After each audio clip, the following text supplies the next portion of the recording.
Hello, Jason Munson here with Pellet Stove Pro, and I thought I'd do a little bit of a tutorial on how to know if your control board is bad.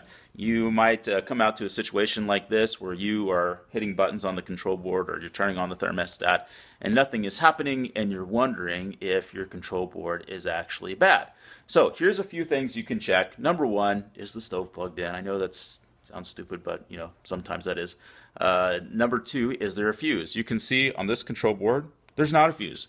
But on some stoves, there is a fuse, and you might be in a situation where that fuse is actually bad. That doesn't necessarily mean your control board is bad. The way that you would test that is you would want to go ahead and disconnect the motors and other components from the stove, like the exhaust fan and the auger motor and the convection fan, and start with those three, and then turn on the stove, see if the fuse stays. If the fuse works, then unplug the stove, plug in one of those components, and then plug the stove back in and see if the fuse stays. If the fuse pops, well, then you know that it's one of those components that's causing it. But if you have all those components disconnected and the fuse is still popping, then you might have a wire that's touching something. So you might disconnect the other wires from the control board. And if the fuse stays, well, then you know it's one of those components. But if the fuse pops, then it's a bad control board. There's some other things that could be a bad control board. If you're on a Whitfield Profile or Traditions series stove and you have an irregular fuel feed, either it's feeding too much or it's not feeding enough, replace the photo eye first.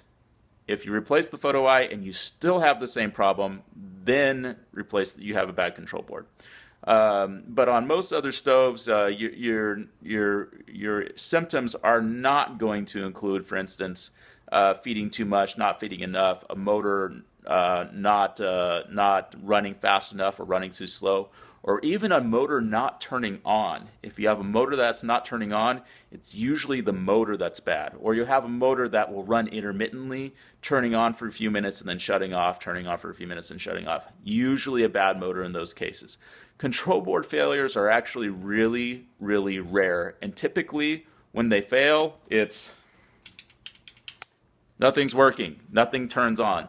That's typically what a control board failure looks like. It's very rare to have some other condition or something that's not working quite right.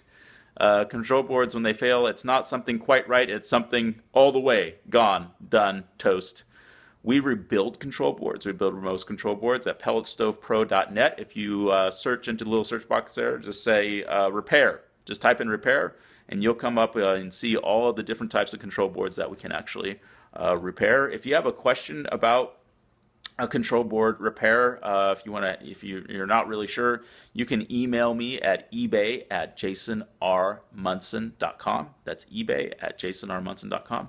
Be more than happy to help out with that. Otherwise, we do sell some control boards on pelletstovepro.net, and we do repair a lot of control boards on pelletstovepro.net. So I hope that helps out. I'm Jason Munson, the Pellet Stove Pro. Have a warm winter.